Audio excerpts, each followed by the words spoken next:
It was nearly 40 years ago, President Ronald Reagan went to the Brandenburg Gate at the Berlin Wall, and he said to the Soviets, "Tear down this wall."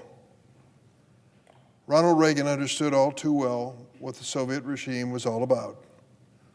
It was a regime that had seized Eastern Europe and condemned millions of individuals to live under a cruel and repressive communist dictatorship. My mother's family originally came from Lithuania, once an independent country, then a republic of the Soviet Union, now an independent democratic country again. That country meant a lot and still does to my family. I certainly recall the stories of my grandparents leaving the Russian domination and coming to America. Until recently, Americans across the political spectrum, including Republican presidents and members of Congress, saw Russian tyranny for what it was, until now. Today, we see President Trump doing the bidding of Russian autocrat Vladimir Putin. That's right, the President of the United States of America is using talking points that sound like they were whispered in his ear by the Kremlin, all while denigrating and bullying our true allies in the region. If you don't believe me, listen to these quotes and try to guess whether Vladimir Putin or Donald Trump said them.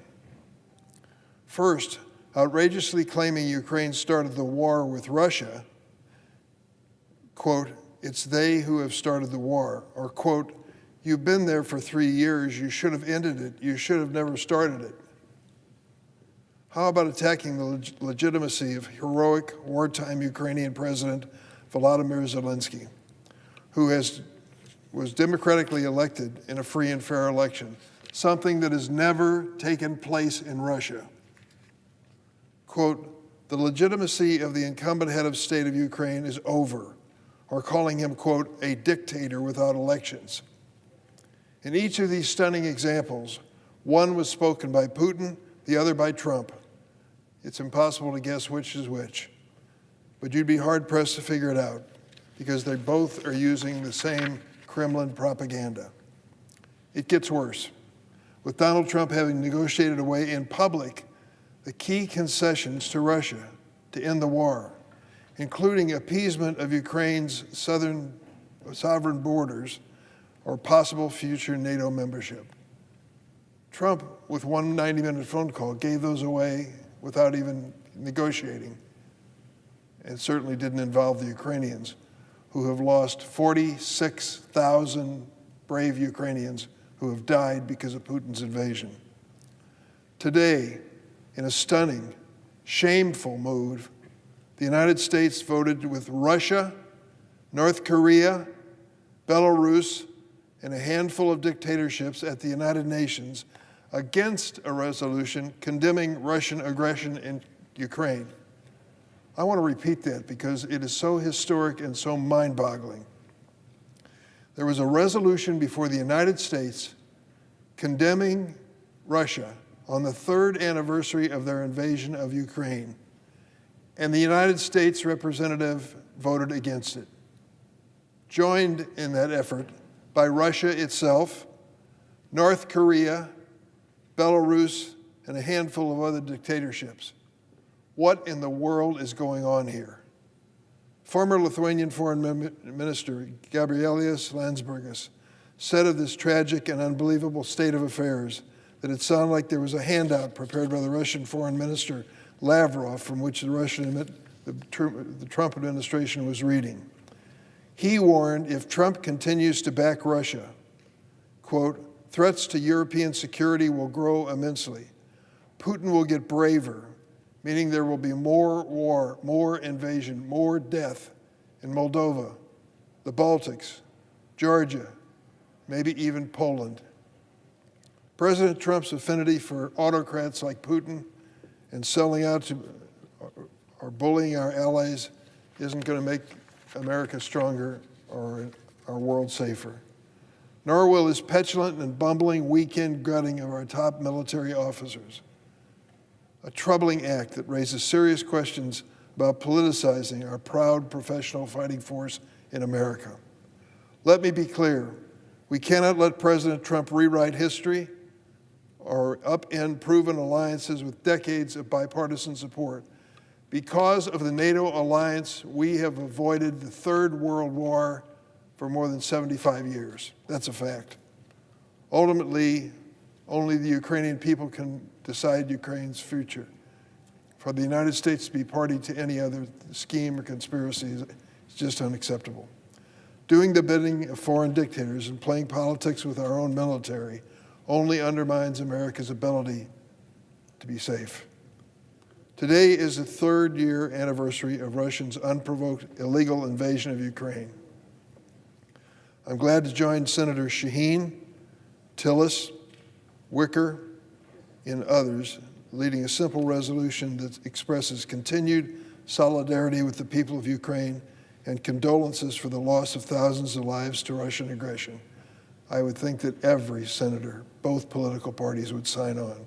But fortunately, we do have a few, and it is bipartisan. The resolution goes on to reject Russia's attempts to militarily seize sovereign Ukraine territory. It reaffirms U.S. support for sovereignty and territorial integrity of Ukraine. That used to be so obvious and so easy, no one would enter a resolution into the record. But because of the new statements by President Trump and Vice President Vance, it's necessary to state unequivocally that Ukraine must be at the table for negotiations over its future. Think of that, Madam President. 46,000 people in Ukraine died to stop Putin's advance and invasion of Ukraine. 46,000. And there was a suggestion that the negotiations for peace in that country would take place without Ukraine seated at the table. How can that be possible? This resolution is straightforward. It expresses what would, before this current administration, be seen as cut and dry statement of American values when standing up to bullies and tyrants like Vladimir Putin, a known war criminal. I'm also introducing a bill to grant Ukrainians who fled the war, already legally present in the United States, with temporary guest status. Oh, I know it. It's immigration. It's an explosive issue. How in the world can we consider it? Let me tell you what happened in the city of Chicago. The governor of Texas sent 50,000 migrants in buses, 800 buses, to the city of Chicago to dump these migrants into a situation where there was no place for them to stay, no provision for their food. It was an emergency situation. We did the humane thing. We did our best to take care of them and their children. 50,000 from Texas. It was a controversial issue. There were some who said, don't spend a penny on them, spend it just on American citizens. And others who said, we have an obligation that goes beyond simple citizenship. It's a human obligation, a moral obligation, and we did it. At the same time that took place, there were 50,000 Ukrainians coming into the city of Chicago as well. Different circumstances. They had to have a host family who would stand by them as they settled down in the city of Chicago, and they had to find jobs. Do you know how much controversy there was about those 50,000 Ukrainians? None. They were assimilated into the economy and have become an important part of the city and our state, and I'm proud that they're there. So now what happens to them? The uncertainty, the continuing war in Ukraine, the embracing of Putin by President Trump. What's going to happen with this United Nations resolution today, where we were just asked to acknowledge the war of 3 years and to stand by the Ukrainians, and the United States voted no. The United States voted with Russia, with North Korea, and with Belarus. We've got to do something to help these Ukrainians who are here, who escaped the invasion of Putin and found peace and security in our country. When the war started across the country, Republicans opened their arms and hearts and communities to these desperate Ukrainians, even actively petitioning President Biden to protect them from deportation. So far, not a single Republican has co-sponsored my bill. It's a new day in Washington. But I urge them to join this simple act of American compassion. Standing up to dictators and speaking out for victims of war should never be a partisan issue. I want to end with another photo.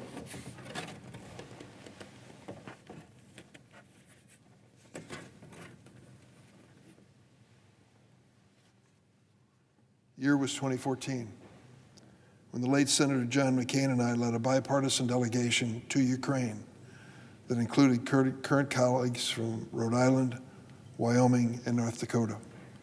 At the time, Russia had begun its attempts to seize Crimea and capture additional territory in the eastern part of Ukraine. Ukrainians had just bravely stood up for their own democracy, many paying with their lives in Maidan Square, an aspiration for freedom and democracy that frightened Putin and confirmed my belief in the strength of the human spirit. You see here in this photo, we're laying flowers on the makeshift shrines to those Ukrainians who were killed in the earliest days of their heroic effort to save their nation. We should show no less courage here today, on a bipartisan basis, in making sure Ukraine's sovereignty and future are secure and not giving in appeasement to Putin, a move that it can cost us dearly in the future. Madam President, it's personal to me. I mentioned to you earlier that my mother was born in the Baltic nation of Lithuania. It has been my good fortune to visit it during Soviet times and see the terrible impact of communism on the freedom of those people, and to be standing by their side when they fought to have the day when they could have their own democracy and their own elections. They survived, they prospered, they are great nations, Lithuania, Latvia, Estonia, and I know that their future is at stake by this decision by President Trump.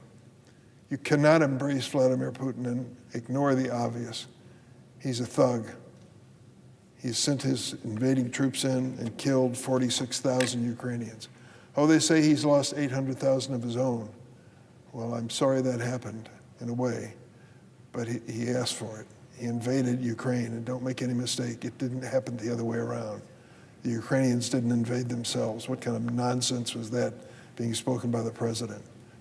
We have to stand by the people in Ukraine and for the people in the Baltics, Moldova, other states like Poland that are vulnerable to attack by Vladimir Putin. This is not a political charade. It's not a political game. It's the reality, the life and death reality of this dangerous world that we live in.